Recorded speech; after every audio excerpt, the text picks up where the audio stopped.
Welcome to the inaugural Red Man Group for the 22 convention, the very first one. The year is 2020. A lot of things happened in 2020, and for me, this is the most exciting thing this year. We have a great panel of experts, opinions, expert opinions, and first guy on the panel, I'd just like you to introduce yourself. My name is Pat Stedman, and I'm a dating and relationship coach for men. I'm Socrates, and I am a dating coach, mentor, and a strong advocate for father and fathering. I am Anthony Dream Johnson, first president of the Manosphere and founder of 21 Studios and the 21 Convention and 22 Convention. And I'm George Bruno, the moderator of this panel. I'm Jennifer Moleski, and I have a YouTube channel where I mainly talk about self-responsibility. I just want everyone to be fulfilled within themselves. I'm Coach Greg Adams, author of The Free Agent Lifestyle and De-Evolution. The links are in the description box below. I'm Michael Foster, and I'm a pastor.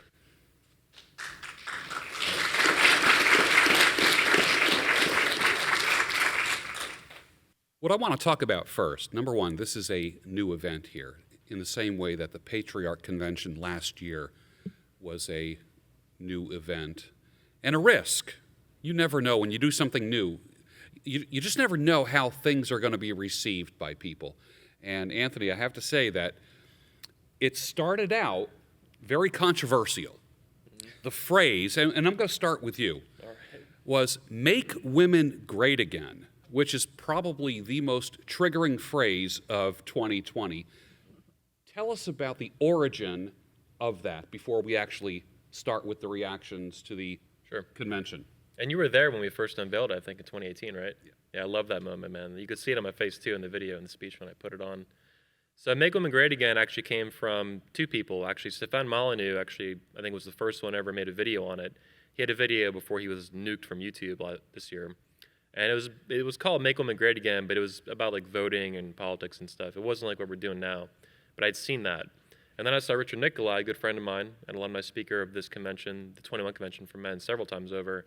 And he had made a gag hat that was very similar to Make Women Great Again. It said Make Women Great Again, but it was layered in four tiers. They didn't have the style of this, which is part of what makes it very triggering, because it looks like a MAGA hat, but it's not. It's Make Women Great Again. Anyway, I saw him post that randomly on Facebook, or a friend of his, this girl he made it for, in 2018, right before the 2018 21 Convention, which was huge that year. Over 200 people came out. It was huge. Anyway, I saw that late at night, 2 in the morning. We're exhausted. The event's about to start. My staff had just flown in from around the country and stuff for the event, camera guys, event staff and stuff. And I saw it on Facebook from him and that girl, 2 in the morning. I just fell in love immediately. I knew, my gut was like, this is going to be fucking huge. In 2018, you're in the middle of Trump's first term. The country's still getting, even now in 2020, they still haven't accepted him as president, right? All the fake news crap. But I just knew immediately when I saw it, I was like, if I turn that into a better hat immediately and do something with it, I saw a vision for it. Like I could see almost into the future with it. So I rush ordered it the next day. I was yelling at my guys, keeping them up till 3 in the morning. Gotta make the hat, gotta make the hat. It's gonna be fucking amazing.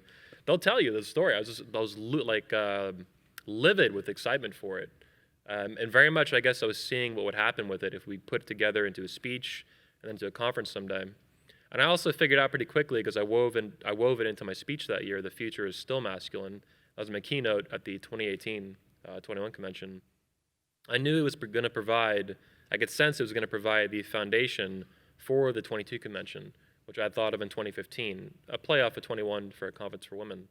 But I didn't start it for a couple of reasons, and one of the main ones that lacked a fundamental thrust of intellectual foundation and direction to take with it. And we could have just done it anyway, self-improvement for women, but I don't like doing generic stuff. I like doing epic, badass, legendary shit. So it all kind of came together, and I announced it in my speech, and the men went nuts. You can see the video. Everyone's hooping and hollering, as Jesse might say. And so the men were very supportive when I said that and put the hat on for the first time ever on camera, which eventually ended up on mainstream news and all this stuff this year. That's kind of the origin, and I would have done it in 2019, but I focused first on the Patriarch event, like you mentioned. I had that idea from Hunter, Drew, and Tanner, who talked to me. Hunter had talked to me about it. So that's why we didn't do it in 2019. I put the focus on patriarch and on Poland, so international event last year. And I knew that in 2020 we could do, Make Women Great Again. And when we launched it, it just went viral. I mean, I've never seen anything like that in my life personally. It's got to be one of the most successful viral marketing campaigns in internet history, recently anyway, and in the manosphere by far. Reached 150 million people. 150 million people. That's Yeah. it. Boom. Yeah. What do they say? Marketing is what you pay for. Publicity is what you pray for. Yeah. And wow, you proved that. Thank you. Well, let's talk to the world's foremost expert in hypergamy. I say that jokingly. Mr. Pat Stedman, what is your impression of the weekend of Make Women Great Again? What are your thoughts? I mean, I thought it was an incredible event, and it really exceeded even like my biggest expectations for it.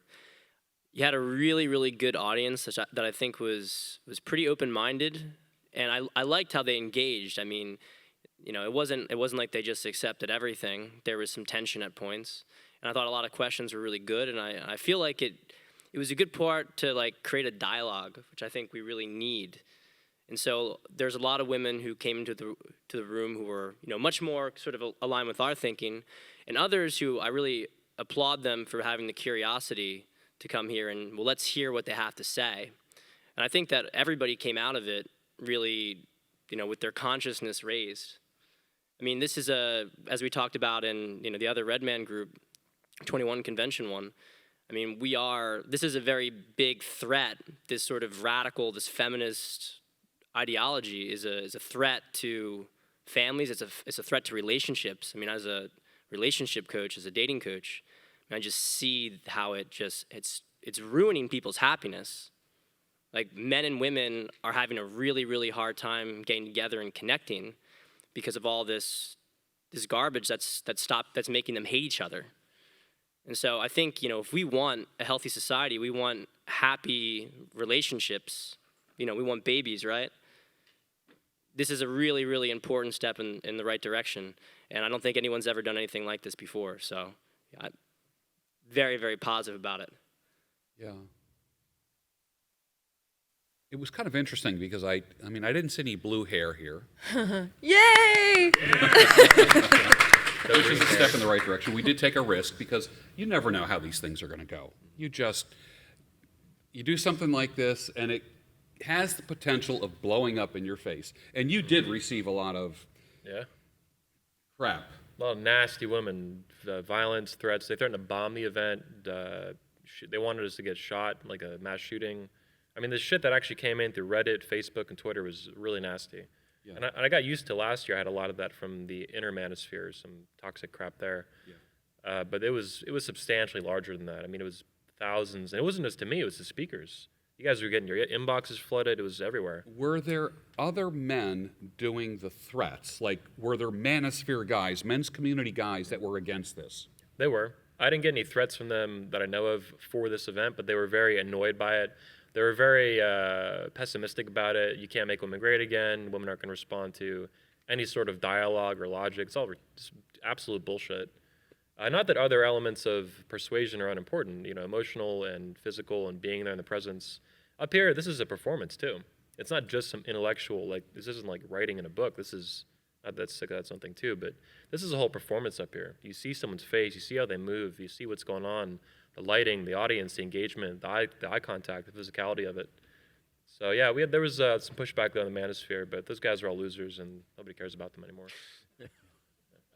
Socrates, your impression of this weekend and your impression of when it was initially conceived. Oh, boy. The initial conception, let's start with that. I was faced, I guess, with a second occurrence in my life is that, you talk about history repeating itself or similarities of history.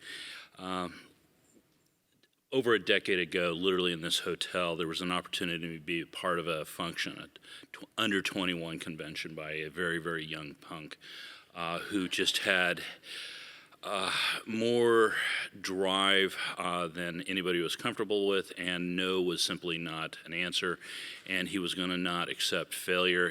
He was going to will it in existence. He literally created reality, and he did.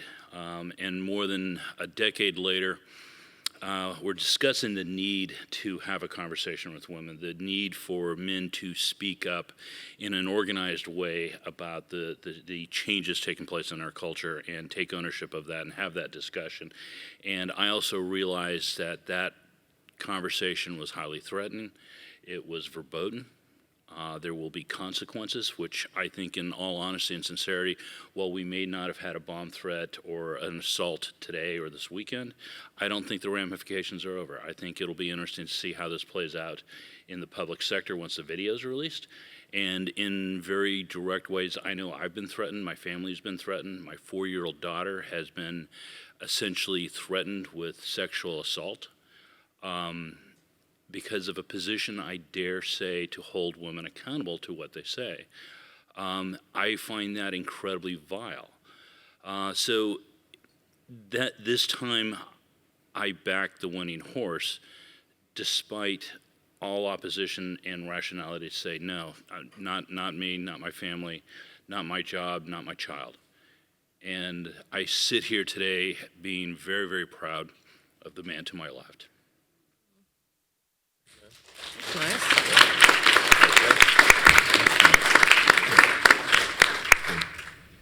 How did the weekend, here we are, how did the weekend go? We're at the end of this event. What do you think?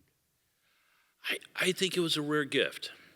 I think there was some exchanges. I know I was the first one up. I didn't know if I was going to get rocks or panties thrown at me. I know I was hoping for one, not the latter. But it was an opportunity for me to, for the first time, have women hear what a man has to say in an honest, sincere way.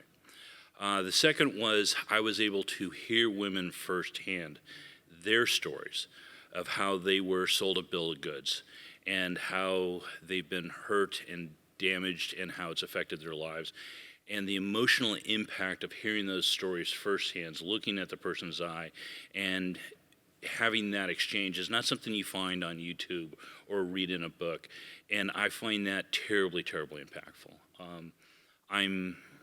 This can't stop, and so I'm very optimistic about the steps we're taking. I think they're long overdue. And I think it's just been a tremendous weekend and event, and I am absolutely looking forward to being part of this again in the next round. I told more than a couple women this weekend, the attendees, that your voice is important, that we're not here to preach at anybody, we're here to create a dialogue. And even though there was a lot of, I don't think it was so much bravado. I know you took a big risk with the words that you used in promoting this. Mm-hmm. And some people took offense at the words. And I think what's going to happen is some of the fallout of the attendees on social media is going to soften some of that, because this is not what it initially appeared it was going to be. It wasn't a bunch of men telling women to make us sandwiches. Yeah. I kind of did that in my talk. Yeah. Make sandwiches great again. Sandwiches, babies, and cookies. Yeah. Yeah, I make. Love it. Yeah. But everybody's voice is important. And I think everyone has a role in speaking. Everyone has a role in listening. I think that. And that leads us to Jennifer Moleski. What do you think of the weekend? I liked it. I'm really honored to have been chosen to speak here. I really believe what I say. And it's interesting because I've been saying to people, I feel like there's one thought of red pill is that it's a red pill and it is given, and if you don't do with the information what we tell you to do, then you're an idiot. And then there's just, here's some information, and you have your own unique life. Go do with it what you will, unique human. And that's what I found with all the speakers. It was just a lot of different people saying, here's information, Here's what I think would behoove you. Here's a suggestion, but go unique one. And it was awesome. Yeah, there's no purity test for the red pill or for the manosphere. It's not like everyone has to recite a common creed. Every single person on this panel is different. Everyone has different content, but we come together and create an event. Well, is it a brand or a truth? Can you brand a truth? Intellectual property rights would say no, I don't think, but, and that's kind of how I see it. If you want to brand it, fine, but then it doesn't become truth anymore. An axiom can't be owned by anyone. But I'm a woman, so I'm not sure. I could be wrong. Coach Greg Adams, you are new to this organization. You had the pleasure of coming when we had 3 events under the same roof. Your thoughts, please. Well, I believe the time is overdue for us to look at the measurements of feminism and be able to evaluate it without being silenced. And Anthony provided the opportunity to do so. And you had several women that came out. They exhibited a lot of courage to sit here and listen to men give their perspective finally without shame, ridicule, emotional responses. They all were there to hear a logical presentation about it. So they exhibited a lot of courage. But I think a lot of the speakers weren't just speaking to the attendees. They were speaking to the audience that is going to watch this after the videos were published. Overwhelmingly, I thought the support was there. After my presentation, people came to me after the fact and said that they appreciated what we were talking about. A lot of people that have been through generations in America that have seen what I call the death, debt, and destruction as a result of feminism. And I'm hoping that those individuals who chose to attend will be willing to talk to the Generation Z, the alpha generation that follows them, to give them an opportunity to not experience the decrease in the birth rate, the divorce rate, the lack of marital rate that we have going on in this country. And of course, I talk about in my book, The Evolution, the barbarian is now at the gate. What are we going to do? So right now, we had an opportunity to provide our feedback, and I think now more men will have courage to be able to speak about these issues. I like that. Mr. Michael Foster, Pastor Foster, I've known you for a couple years, virtually on Twitter. We both spoke at a conference last year, about a year ago, another men's conference. And I've watched you speak the truth to the world on Twitter. I've watched you get rocks thrown at you. I was really quick, man. Bob, weave, tuck. It was fine. And I thought to myself, I wonder if Michael Foster would be appropriate for the 21 convention. I thought to myself, is he too Christian for this? But I saw that the truth that he talked about is applicable to everybody. And I always say that the truth is offensive before it's effective. Give me your perspective of this weekend as a first-time speaker. Sure. So destroying feminism or exposing feminism for the lie that it is and the destruction it causes is part of the common good, right? So if you're in a neighborhood and everyone has their own houses, they have their own ideas and their own families, and there's poison going into your water supply, you all have a vested interest in stopping that, right? So we all have a vested interest in watching our daughters not be destroyed by feminism, but be allowed to be what God made them, which is women, right? And men be men. So my perspective is very simple, is that on the 6th day, God created man. In his image he created them. Male and female he created them. right? So mankind is equal in worth and value, but exists in two different varieties, male, female. And then he says, it is good. So it's good to be a man. It's good to be a woman. It's not good for a woman to pretend to be a man or a man to pretend to be a woman. And so as part of the common good, I can be on this stage with you guys. We're at the very least co-belligerents in trying to take down something that is hurting people, right? Feminism isn't pro-woman. They keep telling women to be men, and they're bad at it, right? So my perspective is that there's good work being done here. There's a lot of people, we all disagree about things. That's the beauty of it. We can argue about it. We're not trying to water things down, but at the same time, what we agree about is this is bad. This is bad for society, it's bad for culture, and more than anything, it is bad for women.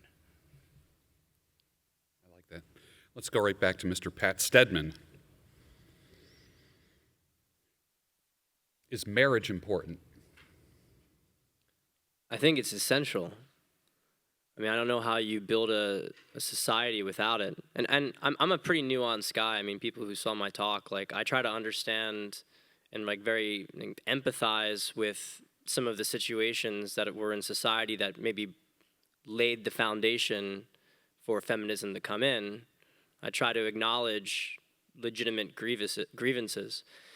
But I mean, as I've gone and been a dating coach and I've seen what's been going on out there. I mean, early on there was this thing about pickup and trying to meet girls, and I think that guys go through this process. Some guys need to go through it longer than others, but eventually you come to this point, and it's like almost universal with the guys I work with, which is that they really just want to find a great woman, and they want to start a family, and they burn themselves out a little bit of just the pickup culture. And even when they're still in it, there's this sort of sense like, it's because these are the only women I can see out there, women who are just, putting themselves out, being very, very promiscuous, and they get jaded. And it's not good for society because women don't like doing that. I know from talking to women, they're very frustrated with dating too. They want to find a great guy. A lot of them, they want to start families too. But this wedge that feminism's created between the sexes, it really makes it so that neither of them can get what they want, which is to form stable partnerships that are really meaningful and that they can build a future from. I mean, if you don't have marriage, you just can't have a society, because then if you're gonna have less children, but then even the children you have are going to have terrible outcomes. And we just see that, the data on this is so clear at this point. Men and women need to work together to fix society. We can't just do it one of us. And I think this is why the 22 Convention was so important, because we need to get women on board with a true equality, and really together, both sexes, building a better future. Notice I'm asking married men, is marriage important? And if they have a spouse in the audience, they better give the right answer. Socrates, is marriage important? It's fundamental to any healthy society, any healthy civilization. It is going to be the foundation upon which that society is built. To that effect, we also can sit down and say across all time, all generations, all continents, cultures, marriage is the most streamlined, efficient method of social governance. It's essentially two people choosing to create life and create children, and to raise those children and to transcend and educate their social values through their offspring. And it's a continuation of their particular genetic lines in the species and the society. It needs to go on. So it's critical there. And I think if you look at the state of any culture and look at marriage and how it's regarded, how equitable that institution is, it will tell you a tremendous amount about the health and vitality of that society and culture. Anthony, you're a young single man dating, meeting women on a regular basis, attracting women on a regular basis. Is marriage important? Extremely so. Like they're saying, I agree completely that it's necessary for civilization, and without it, it's not going to last. The West will die, and we'll enter. What comes after the West, if it falls from the collapse of families and marriages and things, as we're seeing, along with the collapse of gender relations, would be like the next dark age. So I'd prefer that to not happen. I'd prefer we have a renewal and a new enlightenment, a masculine enlightenment, like I talked about in my speech, a masculine rebirth, a feminine rebirth, which I think is basically what we're seeing with the manosphere. I will diverge a little bit, though, in that and I have been for several years now, since about 2012, I've been very opposed to government involvement in marriage. I think the government has done nothing but fuck up marriage since it got involved, and it's been particularly bad since the 1980s when Reagan made no-fault divorce like a nationwide thing. And we're seeing that go off the rails now with alimony and child support and all this divorce, all the whole divorce. In the manosphere, we call it divorce rape or divorce rape culture, and that's very real. It's unhealthy and it's toxic, and government is fundamental to this. It's not just feminists and feminism and all this. Government is the tool and the method that they use, the hammer they use to do this. Government is a big problem in marriage, and government needs to get out. Marriage is important, but it should be a private religious ceremony. And I'm saying that as an atheist. So if you're not religious, it would not be religious in that case, but most people are, to my knowledge. So it would be a private religious ceremony, which I did on my own years ago, back in 2014. And that's what I'll do again at some point in the future when I'm building a family, when I find a good baby mama. So between now and then, I'm single, though. But yeah, government and marriage, big fucking no-no. And like I talked about with Paul Elam, it does nothing but cause problems. Not only in terms of risk management for men, but also it gives women today, because the government has been weaponized against men in this way, it gives women an unhealthy imbalance of power in their direction, which even if nothing ever happens, you're just putting a bunch of, like Judgy Bitch, this blogger, great blogger chick, Socrates knows her too. She said once that if she was given a choice early on in the full fact, she would not have gotten legally married to her husband, but would have still built a life with him.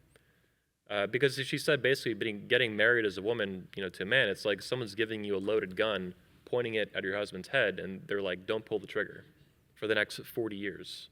It's better just not have the fucking gun. So yeah, government involvement in marriage is a big problem. They need to get out. And Congressman Ron Paul, former congressman, was a big advocate of this, so is Senator Rand Paul currently. And I think a few other politicians currently are interested in this. And And it's also a form of absolute. yeah. And absolute power corrupts absolutely. Yeah. And vicious of ways.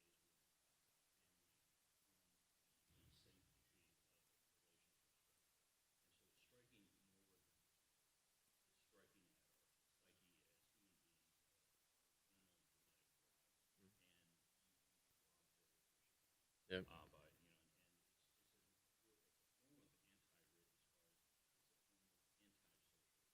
If I can interject, Socrates taught me once about crazy women. There's plenty of them out there, right? BP chicks and stuff, whatnot. And he told me that, he said maybe in a speech and told me directly that if the vampire can only come into your home if you invite the vampire in. And he was referring more specifically to crazy women, bringing them into your life and the problems that comes with, right, as a man. But I view it also in terms of government inviting it into your home. You need to keep the government out of your home unless it's an absolute emergency. Domestic violence, things like that. Otherwise, keep the shit out of your home. Marriage is an obvious one. You don't need the government to have a wedding.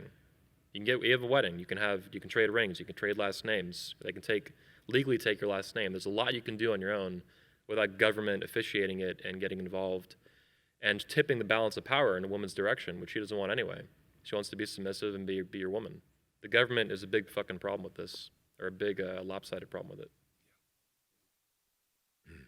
I recently announced to my audience on YouTube and social media that I'm open to marriage for the first time in 17 years after a divorce. And the comments have been very interesting. Everything from, rot's a ruck, to I wouldn't get married as long as the government has anything to do with it. And all I said was that I'm open to marriage. And if it doesn't happen, then that's fine. I have no problem. I've lived successfully for 17 years. But people feel very, very strongly about the issue. I think marriage is important. Many people said, I would do it, but I wouldn't do it through the government. Same thing. Same thing. Jennifer Moleski, is marriage important? Yes, maybe this would be a good time. we're talking about relationships and whatnot. The government, what did you say? The government should stay out of this? Completely out of marriage, yeah. Huge advocate of that. I think the government should stay out of everything. Yeah, pretty much, yeah.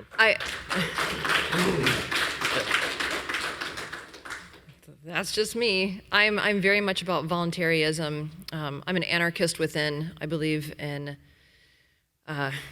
no ruler, certainly not the government. But that's not the question. I just want to convert everyone into anarchists, but that's not going to happen. I do think that government is. I do think that marriage is important. Yeah, it's an agreement, and if we can't come to terms with what we're doing, then we can't come to terms. So I don't mind what you said about, even having it a spiritual ceremony. It's fine. But I think to declare love in front of other people and declare your intent and promise in front of other people. And I think a small community, now I'm going to get into how I think weddings should go. I think that you should have a small community that does hold you accountable, a trustworthy community that can mentor you through that, but also, like I'm just being repetitive now, to hold you accountable. Yes, I believe in marriage, however you want to do it, but I don't believe in government. That's it. Okay. Now, this is where we're going to take a turn when we go to Coach Greg Adams. I know Coach has a different opinion, and I don't disagree with him at all. And I told him, too, that he is an important voice in this world. Coach, Greg Adams, is marriage important? I think many people will be surprised by my answer on this one.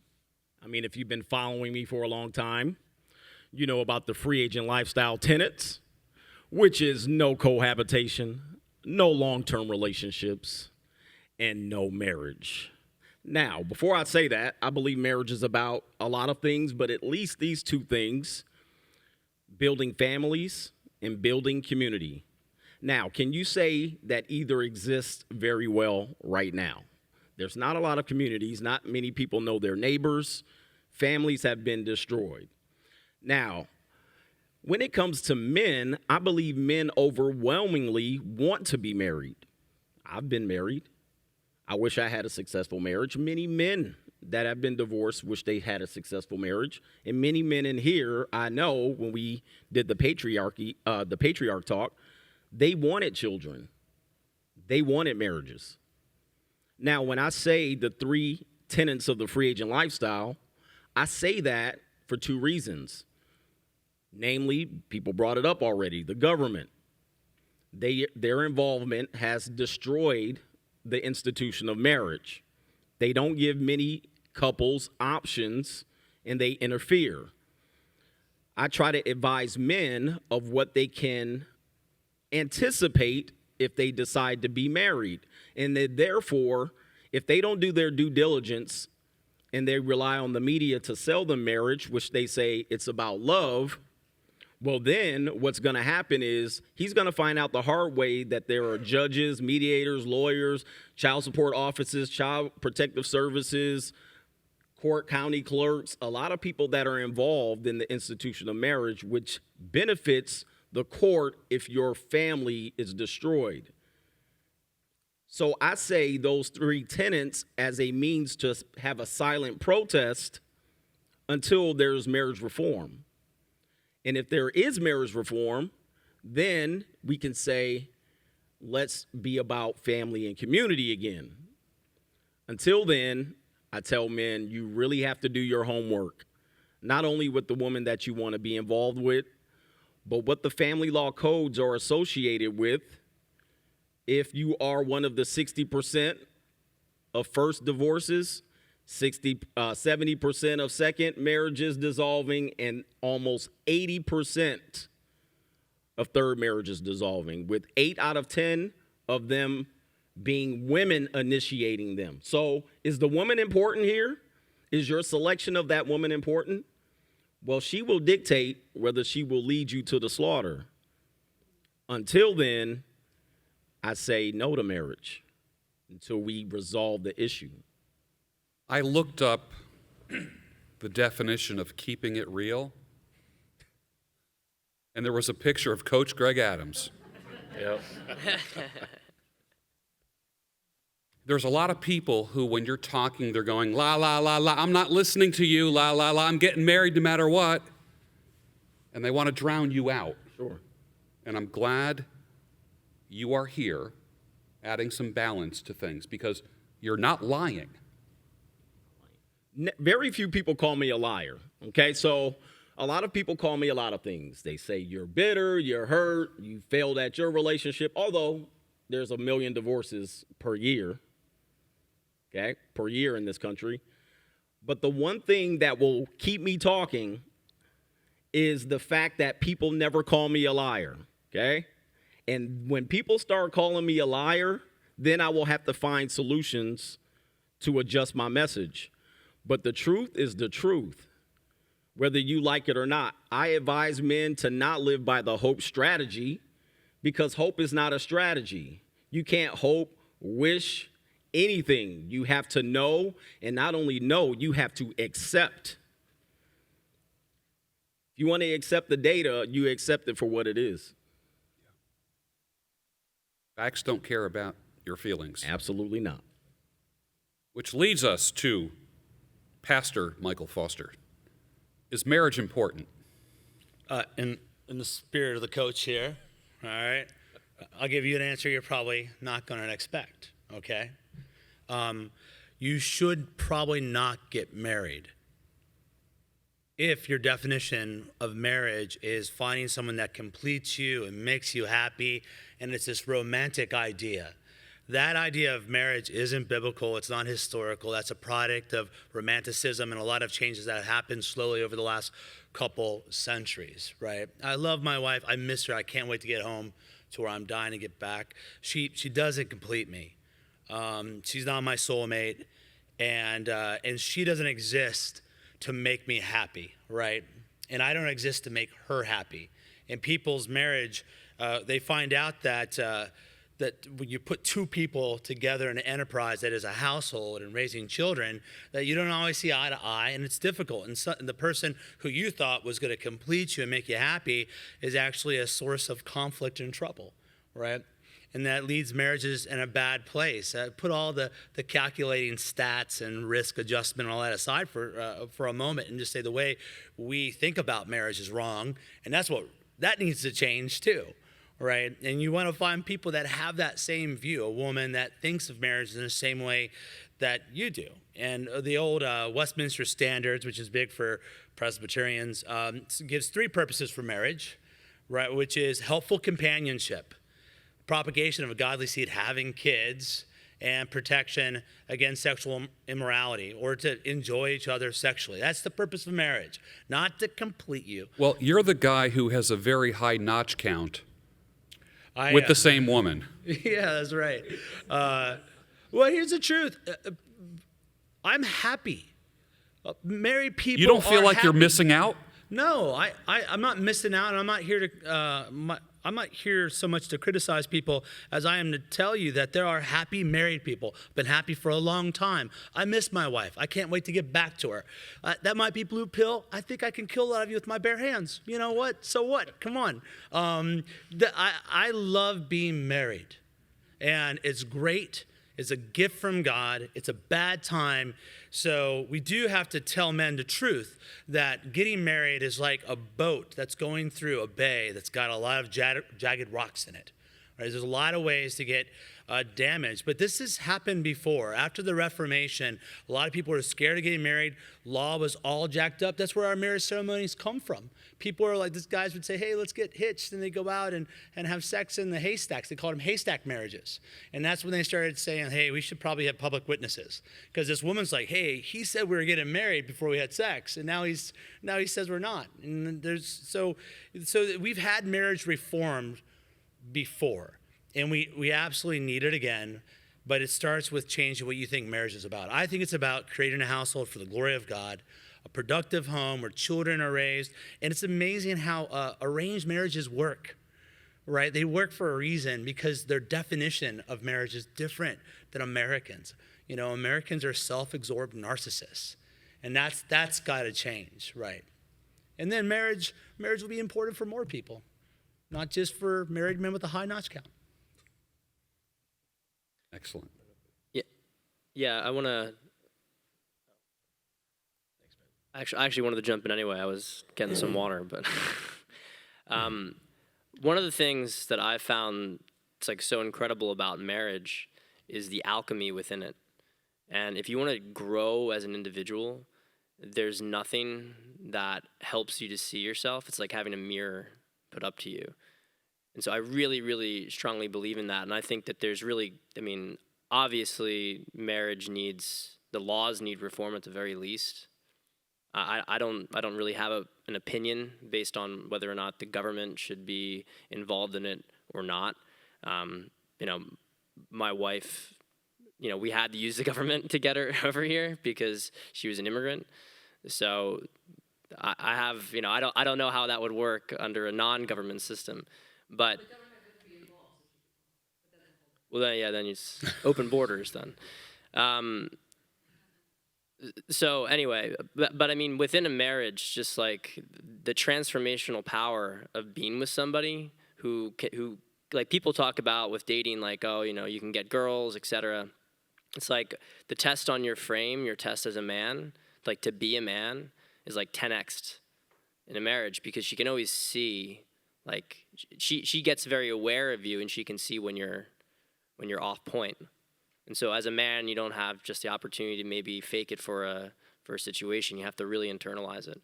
So anyway, I'm you know, I think that people have to, again, go through their process and, you know, if you're not ready for a marriage, right, if you're not mature enough to get involved with that and understand what you're getting into, and certainly if you're blind to the risks, because there are serious risks, especially with the legal structure, you shouldn't do it. But I do think also as a man, I mean, some of the things that are scary about getting inside of a marriage are things that are actually really important for your growth. George, can I make another point? Please. We haven't discussed this. I mean, we talked about family, but the children that are produced from marriages or produced from non-marriages, baby mama style, right? These children are exposed to a lot more dangers via divorce and the baby mom syndrome, single motherhood. Okay, these kids are at risk for being criminals, highly likely to go to prison, more than two kids raised in two-parent households. You got to think, the only alternative to raising families is either have that kid stay with one parent or have them in a co-parent relationship, right? Where the kid lives in a backpack from the point of origin. Now, I don't know about you guys out there, and anyone here listening, would you like to live in a suitcase or a backpack for your entire childhood? Think about this. Week to week, you go back and forth from one parent to the other. There's two set of rules, two castles. This is not healthy. We think about each other, oh, I would love to love someone, complete, all of the things that we talked about. Not many people talked about what children actually experience as a result of this. And now these children become the future leaders. What are their relationships going to look like? They're out there doing monkey double backflips on the carousel, and we know it. Look at the WAP culture and et cetera. They know nothing about family, and not to mention people that are raised in single-parent households who attempt marriage are failures at it overwhelmingly. I believe it's like 70 or 80% of people from single-parent households who get married are divorced because they don't know what it is about. It is about the children, and we get too selfish, and we misunderstand what it's about. It's about family. It's about the children. We need to keep that in perspective when we look at the options that we have with them. Let's pivot here. How does a woman find a husband, attract a husband, create a husband? How does that happen? Nuts and bolts. Pat. Well, I think that the first things, I mean, the sort of basics of being in shape It seems kind of silly to hammer this point home, but as Anthony's pointed out, I mean, you can't really say that women in America overall are in particularly good shape, and I mean, and a lot of the men aren't either, but this goes for men and women. I mean, if you're out of shape, like your dating prospects are really, really low. And I mean, I've even talked to this with some guys who were interested in working with me, and I'm like, one of the things I ask guys, I'm like, well, describe yourself to me physically. And you don't have to be like in perfect shape or anything, but when you have some guys like I'm 300 pounds, and it's like, well, go work with a personal trainer and get in shape before we start this process, because you're just playing the game on hard unnecessarily. And I think this is particularly the case for women, because they have some less variables to attract attention from themselves. A 300-pound guy could be like a millionaire, and he could have he could be very loud or whatever, compensate for things. So that's the first point. I also think it's really important to have like healthy communities of women who have similar values, want the same sort of thing as you, and who will help to amplify our femininity. A lot of women today spend time, I think, part of this is the product of having some really stressful work, and I empathize with that. We always have to deal with, the context of an individual's experience, but a lot of women today are not really brought up in circles that encourage them to be feminine or attractive to guys. So I think that, women who come to events like this and connect with women who are interested in having healthy relationships and in being, attractive to men, that's a really important step, because as that energy builds and they simply put themselves out there into the world, men are going to be drawn to them, especially because there really is like not a lot of competition. I mean, if you go, like we've talked a little bit about Poland, for instance, where a lot of the women there are in overall quite good shape, and they're feminine, and there is actually there's more competition between girls there. Whereas in America, like when a girl does even these basic things, guys are like mesmerized, because there's just not a lot of that. So, I mean, those are the things that I would start with. I think it's really important to surround yourself with communities, though, because people in general, but I think especially women, really become products of their circles. And so if you're out with, if you have some friends who are really just sort of loud and get drunk all the time, and, basically are promiscuous, and sort of, I would say, more importantly here, are just like unconscious. Like they're just sort of going through the motions and they're not thinking about anything they're doing, I would get new friends, because those girls are going to rub off on you. And there are women who care about this stuff, who really care about like having these healthy relationships and dating like good men. So, I used to teach a course on the psychology of career development, and job seekers would say there's no good jobs out there. Employers would say there's no good candidates out there. And they're all looking in the wrong places. And then, of course, apps started being developed that would bring people with talents and skills together with employers. There's men that say there's no good women out there. There's women that are saying there's no good men out there. How does a woman find a man, Socrates? You've got to go look. You got to believe in the possibility. Again, I think Pat was touching on it as well. The pond you fish in determines the fish you're going to catch, particularly with men. I give this guy a bad time all the time. Is if you don't want crazy in your life, stop dipping your dick in crazy. But in particular with women, there's. I think natural selection is going to absolutely dominate. So the physical appearance of the elements of survival, provision, seduction. Those three major categories making up natural selection traits are going to be predominant.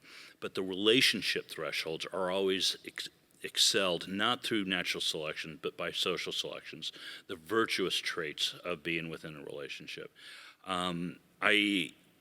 For example, I can honestly say that I was sexually attracted to my partner, Mary Frances. I mean, it was very obvious. It was acute. There was a chemical response. But that's not why she captured my attention long term. She captured my attention by being absolutely irreplaceable. The virtuous nature of her character, of her being, how she ran her life, and not the things she said, but the things that she did. And I don't mean like sandwich stuff, but the areas that you would normally not look at.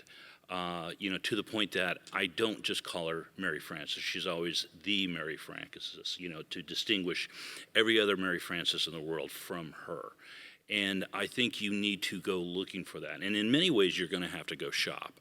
Women are going to have to take accountability and agency for this. If this is important to them, they're going to have to go interview. They're going to have to make it their job to find and to create that. And I don't think they have to necessarily be the man's role, but I think that they have to put themselves in an advantageous position to find the appropriate individual and cross paths. If we're talking social network, how do I find and track that winning job? How do I make myself indispensable to that employer? How do I create the job that's not there? One of the most important ways I think you could do that is by social introduction. A friend of a friend who you highly recommend. And to do that, to traffic that, you're going to have to be vetted by that community and to be engaged in that community and be found reputable within that community before you can have that referral. And that is going to be far more beneficial than any other means of attraction and connection you're going to probably find. Unfortunately, we don't typically have those, particularly where men and women can cross socially. Those institutions exist, but they're frowned on by today. In many cases, they're religious-based, they're community organizational-based. And so, look at those things, and I would sit down and say you're going to have to take a proactive role, particularly in this dating environment. It's vicious, it's cutthroat. Lesser women have commodified it for you, and there's not a whole lot of benefits for a man of quality and worth, even of a marginal level, to sit down and say, I can rent when I don't have to own. And it's far more economically impact. The other heinous thing that feminism has done, it has literally drained it of femininity. And if feminism had concerns about women, they would be concerned about this loss of femininity, their biological natural self. I think all these things have to change. But on an individual level, ladies, you're going to have to do it for yourselves. You're going to have to pick yourself up by the cocktail heel or whatever, Louis Vuitton, and get out there and outperform your peers, but not necessarily in a sexualized WAP role. The notion of what's the lyrics? The relatively polite one. I don't cook, I don't clean. Let me show you how I got this ring. You're going to get those results. And in that particular artist's real life, her life lasted less than a car lease. Her marriage lasted less than a car lease. I think that's a terribly horrible thing to see and to be indoctrinated and embraced by this culture. So I would say actively go. You want a no-brainer? Come to an event like this and you're going to find a room of guys that are interested.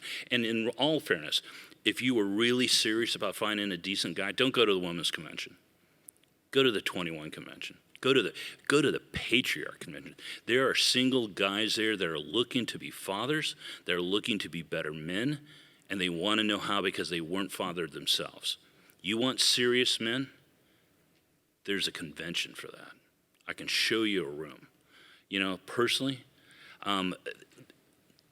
you asked me in passing, when am I going to let my daughter date? Mm-hmm. We're starting now. And I'm introducing her to a room of men and developing a culture of men that I will be proud to introduce her to. And by reflection of the people I associate with myself, she will see the type of men she should choose for herself. And that's happening here because of this 17-year-old punk. Can I comment on that real quick? Well, he's a little older now. Well, that's great. What you said at the end, pastors, we share notes. Like, hey, we got these people in our congregation. Well, can we match them? So I really do think, I don't know what to do about women in their really late 20s and 30s right now, in particular in their 30s. But with the younger women, what I would say is look for a family that's in your community that you trust. If you don't have a strong family you're coming from, that can help filter for you, because we're in your corner and we'll connect you with good guys. The other thing is stay off social media, ladies. Like Instagram, because in terms of competing, you don't want to compete with those people. Those are terrible people, right? Don't let that into you, that voyeurism is bad for women. And social media has caused incredible damage to them, kind of like video gaming at an extreme level has for men. And so I would say stay off that so you keep your femininity, because it just sucks it out of them. It makes everything a big show. And that's what I tell every guy. Like, have you seen her Instagram? Like, what's she about? Have you seen her social media? Like, right away, that's what and they're telling me, well, here's her dating app picture. And I'm like, oh my gosh, man, let's get off the apps, meet them in the wild. This is not the way to go. But I think, ladies, if you're young, stay off social media. Look for people who have what you want, like happy marriages and women that are happy. My wife's very feminine, and she is willing to disciple young women. I know that not a lot of that is out there, but if it is out there, take advantage of it. That'll help. That'll help protect you from making a poor decision. And last one, marry for demonstrated potential. Catch them on their way up. You have to catch people on their way up. When they're at the top, like Emily and I are like, the tree where it grows around the fence, right? We've grown around each other. We've been together so long. Don't wait till they're fully developed. When you see the trajectory, that potential they demonstrate, like, look at them and show them that you're interested. Let them know, and you won't die alone if you do that. Probably not. So It's almost like Alan Roger Curry, which you would think that talking about direct approach in this scenario wouldn't fit. But can a man or can a woman say to each other, I want to explore spending the rest of my life with you? Is that a possibility, Michael Foster? Oh, that's exactly what I did. So now we were young. I'm not going to be a hypocrite here. I got together with my wife in 1999 before the internet has caused a lot of the big troubles we're dealing with right now. But I walked her home and I said, look, I'm going to go into the ministry. I'm going to tell the truth, so people are going to hate me, and there's a chance I'm going to be poor, right? Now, I'd like to get to know you more, but if you can't imagine being part of that, like, this is not for me, right? It's not for you either. And, I had a real strong mission, made her swoon, and here we are, 8 kids later. It's been good, but I think you can say that. But in the beginning, guys keep faking everything. Instead of being trying to be interesting, just be interested. People just need to enjoy life when they first meet each other, relax a little bit, and stop the performing. And I think if ladies would just actually take interest in men and just hear them out and talk and see where you'll find out who's in front of you, and then introduce them to your community, like Socrates was saying. That's huge. A lot of people believe in this, the right one, or you'll meet someone when you least expect it. And I hate that stuff. All these strange myths about meeting people. Coach Greg Adams, how does a woman meet a man? How does she get married if she desires to be married? Well, I told the 22 convention people, I said, one of the worst things to happen to not only humanity, but to women, is that they place the camera into their hands, okay? Social media obviously is an issue. If you really were intentional about it, you have to be intentional. You have to delete all your social media apps and dating apps. A lot of people live in major metropolitan areas with 10 million people. That's what my county has. The divorce rate is 72%, but how is it possible you have 10 million people, you can't find one?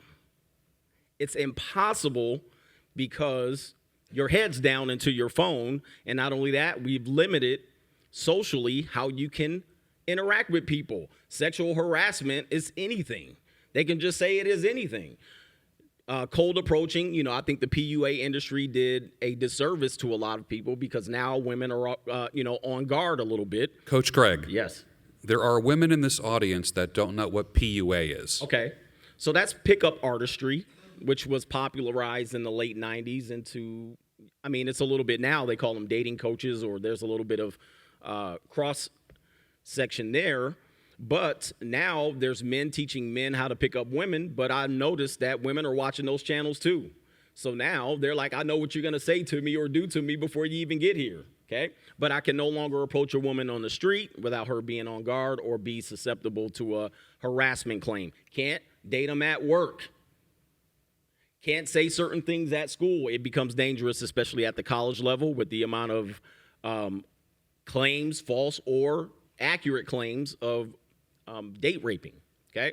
So now I think with those systems in place, does it make it difficult to now find a person? Yeah. And now her head's down the entire time. She has 100,000 followers, and here I am. Can I out attention her 100,000 people on her dating apps and social media with just me, with limitations on how I meet her? It becomes difficult. So I think with the internet, it has smartened us up, but it now has made it complicated for us to meet people. And not only that, some of you guys got here and you got on your Tinder, you got on your Bumble, and you said, who's in, where the hoes at, all right, as soon as you got into town, all right? Didn't you do that? You guys checked to see who was here. Now, married people did the same thing, I'm sure, at least on your social media. So you got to consider, people are looking so far outward for their mate, when their mate is right there in their neighborhood, most likely, right there in their circle. What Socrates said in terms of meeting people halfway and saying, look, my friend recommended you. How likely are you going to be a hoe out there with that reputation on the line? How likely are you going to smash and dash her with your friend's reputation on the line? You're not. You're going to do that to strangers. You're not going to do it to your friend's recommendation. So let's think about that a little bit. I want to jump in really quick. We talk about social media, whether it's Tinder or Instagram. I know that's kind of a standardization, but I had an instance fairly recently, like within the last 30 days, as a licensed architect. One of our clients is a higher education facility, folks, and I was a part of a conversation on the side where the administrator was talking about how they had a counselor's meeting. And the counselors were having commentary that they were under duress, and they actually called the meeting to that effect, that the students, female students returning to one particular department, 100% of them had no interest in pursuing the degree for monetary gains or professional development, and were far more interested in the fact that they all had OnlyFans sites. And so what we now have is not just a social media platform, but a social sexualization media platform for profit and economic gain that a lot of these students are turning to. And in this one particular educational facility, the entire department class returning, all the females were more interested in that platform than they were in the pursuit of that degree. Actually tweeted the other day, I want to mention this one, it did pretty good on Twitter and Instagram, that women today in America, as they're influenced by feminism, are more interested in starting an OnlyFans than starting a family. Yeah. And that has occurred to me late, recently in one night. I was like, wow. Yeah, so I think the age of the social media has already been eclipsed by new form of alternative digital. Can I add one more eroticism. thing? Sorry. Yep. I want to add one more thing to that. The sexual marketplace value scale in which we know women's fertility is high, their level of attractiveness is high, the amount of men that they can command is high. Well, they're not adhering to that dynamic and trying to trade that value into it for a good spouse. They're using that advantage and trying to gain monetarily. And then when they approach that wall and that wall's starting to close in on them, and they do what I call a half-court Steph Curry buzzer beater or a Hail Mary at the end, they say, where have all the good men gone? After they've been ran through more times than the Holland Tunnel. So the reality is, people that watch my show know what I'm talking about here. They hear this a lot. But the reality is, if that's what you're going to do, you're going to wait until 32, okay? When your value has decreased significantly and you've monetarily gained on seeking arrangements and OnlyFans and use that to your advantage, and you probably ran out of your money by 32. Nobody's buying 32-year-old women's OnlyFans only monkey Sims, right? But if you really wanted a man, you're probably going to do it when you're young. That's probably going to be your best case scenario. Not at 32, 42, 52, 62. Well, there's women in this audience right now, live, and who will be watching this video, Jennifer Moleski, watching this in the future, who are of all ages. It's going to be interesting. How does a woman find a husband? It's easy to find a man, but it's not easy to find a husband. What are your thoughts on the topic? Well, I am happy I'm not in the dating market.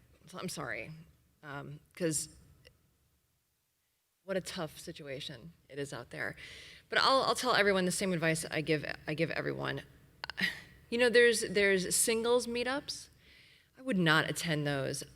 I really like the app meetup, and I know that the world ended a while ago, so it's a little bit different. But you know, if you're serious and you want an intelligent, bright man who will guide you and be strong, I would say vet them with your interests. You know, I always talk about this meetup that I started almost 4 years ago to talk about freedom and liberty, and the people that I somehow brought in by the grace of God are the most outstanding intellectuals ever. And I will say there's not as many women as men, but that's just the way it is, unless we were talking about sex. And then it was like a lot of women would come in to talk about sex. But if more women would come in when the topic was sex? Yeah, Okay. Dating and sex, that's when the women would come in. But as far as, man, and we would talk about, you know, the importance or the not good, whatever that word is, whatever not good is, of discrimination or the NAP, the non-aggression principle, or just all of these really heavy, beautiful philosophical things to discuss. And the women that came to those meetups, those were, in my estimation, high-quality women, because they weren't there just twirling their hair. They were like, let's think and talk and be civil, and it was just a different breed. They weren't Instagram girls coming. You know, they were real meaty of the earth women. That's really my only advice. I'd have to think on it further, but I like the meetup, you know, to go for interesting things. Anthony Dream Johnson, how does a woman find a husband? What are your thoughts on that? That's a great question. I've been thinking about this as we went through the panel, especially earlier. One thing that came to mind that I thought I would mention is that throughout the conference at 22Con and even throughout the 21 conventions, we talk about feminism and feminist. But it's important to note that a lot of women today don't identify as feminist, but they still are. And I think that, and I've said before in my speeches, that feminism in many ways has become the dominant religion of women in America and Canada and Britain and in the West. And that's a big part. So there'll be a lot of women watching her like, I'm not a feminist, but 80% of what they believe that is important to them, like deep fundamental beliefs, is dictated to them by feminism and has been conditioned into them for decades. You know, 21 years old since they were a kid, or whatever age they are, right? They've been watching movies and TVs and TV for their whole life over it. So that's an important part of why, if they're watching this and the dating life is not what they want at 21, 31, 41, or whatever, you may not identify as a feminist and maybe never have, but in many ways you probably are, and then don't realize it. So I think that's a big issue related to this. As far as what to do, like Jennifer said, you know, she said she's glad she's not in the dating market. Yeah, it's a shit show. It's Mad Max out there. I call him Mad Maxie sometimes, from a male perspective. But it's a shit show in reverse, too. There's a bunch of vishy male soy boy pussies everywhere, and it sucks. They're effeminate little weaklings, and it's gross, I'm sure. From their perspective, it must be horrifying as well. Yeah. I have an idea. What? Sorry, Go ahead. no, you please. Go ahead. Well, what if the women, you know, when I gave my speech, I was like, women, go out and do something unique and authentic and shine and be the beacon in your community to be feminine. But what if more women that were against feminism created little groups, meetups, I don't care how you do it, to talk about how feminism is bad? Then you have a group of women vetted who don't want to destroy the family, who think and know and can discuss why feminism is bad, and then you can have men come in who who also agree, and then you have a group of people who actually want to think and focus on family. So that's only 10% of women. What about the other 90%? Well, you don't want to Hang marry on, hang on. them. I You got don't want to this. I got marry this. them. I guess I mean, this is wanna- about vetting, I want to right? finish my train of thinking here. This will be tying in, this is perfectly tying to what you choose for there. So I brought up the feminism as the religion of modern women in many ways, right? Like a dogma that's very deep and widespread. And I think this is important because, this is throughout the West, not just America, but all Western women. American and Western women are basically driving themselves off a cliff. They're walking off a cliff like a herd of sheep. Not all, but most. It's a massive amount that really are, in either directly, explicitly, or primarily, their lives are dictated by feminism. Major life choices like dating and relationships and marriage and family and motherhood. So the number one thing you could probably do as a woman today, if you're young in America and you're not later in your life, you're earlier on, is do not do what other women are doing. If you see most women acting in a certain way, like delaying motherhood to like 38 years old, 39 years old, do the fucking opposite. Run the other direction, walk the other direction, do the opposite, or at minimum, do something different. Fundamentally different, think different, Steve Jobs kind of stuff. Do anything other than what the sheep are doing, walking off a cliff in pink pussy hats. Anything at this point. If you have to travel, go to another country like Poland, you'll find like real masculine men. Look around the United States, maybe go in the Midwest, you'll find more masculinity there, a lot less feminism, a lot more common sense masculinity, and common sense femininity. I found this recently in South Dakota. I went to the Midwest my first time, kind of hunting. I want to go to Poland, but I can't because of COVID. So I went to South Dakota instead. And it was a step in the right direction, and I liked it. So yeah, do something different. Do not do what the sheep are doing, because it's a shit show right now. And it's not going to change anytime soon. Maybe we will succeed and make women great again, and feminism will die. Great. It's not going to happen tomorrow. It's going to take time. In the meantime, your eggs are, clock's ticking. Your babies are soon to be kicking. So. I think we should do part 2 and address it to women that are 40 and over, because that's a huge demographic. And I would love this panel to be present for that. And we do that on like a Zoom call or something like Saturdays. that. Kind of part 2. That would Every be Saturday, wonderful. Redmond Group at 11. Yes. All right. We're going to end this right here. We're going to take any questions that the ladies might have. Oh, we gotta wrap. Oh, we have to wrap. Yeah, we gotta wrap. Yeah. Oh, We don't have time. We gotta wrap. We ended a while ago. okay. There we go. Thank you, ladies. I hope you got something out of this. I hope we provided some sanity, clarity, and reason to the topic, and also a bunch of value for you, your friends, other ladies that you know. Thank you for being here.